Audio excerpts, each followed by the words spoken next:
L'équipe, c'est pas normal. Comment ça, 6 abonnés sur TikTok? Allez nous follow pour la collab avec la NASA.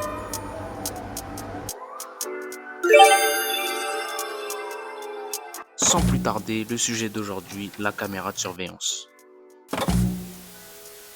Bon, pour les composants, une gaine thermo rétractable pour pas rejoindre Pop Smoke, une carte ESP32 et pas de la SP98, des fils pour le câblage, des vis M2, un cerveau moteur et pas le cerveau du monteur.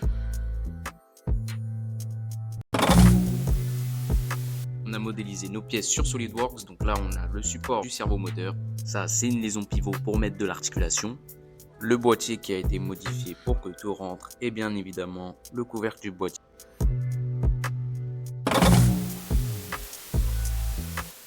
Pour l'impression 3D, on utilise une imprimante FDM, 200 degrés pour la buse et 60 degrés pour le plateau. N'hésitez pas à nous dire dans les commentaires si vous voulez une vidéo spéciale impression 3D. Donc là, on a nos pièces imprimées, le pivot, le support, le boîtier et le couvercle.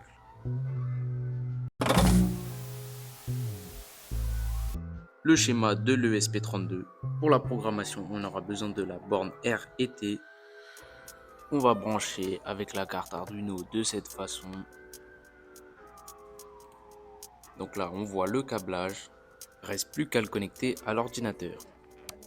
Maintenant, on va téléverser le programme vers la carte de cette façon.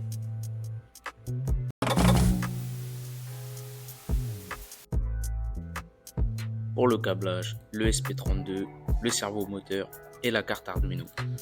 Ici, on a le schéma de câblage, très facile à comprendre. Dites-nous en commentaire si vous voulez des vidéos de programmation ou de schéma électrique. Là, on a le câblage terminé avec la carte Arduino pour l'alimentation. N'hésitez pas à nous poser des questions si vous n'avez pas compris certaines choses.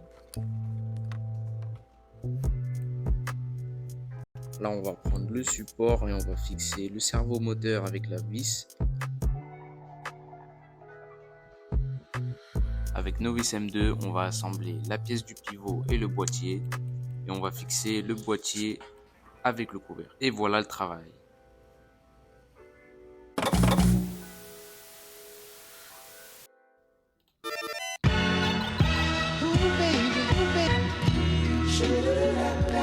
On va procéder au test du cerveau moteur avec Home Assistant. Donc là, vous êtes censé pouvoir contrôler votre cerveau moteur de droite à gauche. La caméra, elle est hantée ou quoi? Pour le test du flash et pas Superman, vous avez juste besoin d'appuyer sur le bouton LED.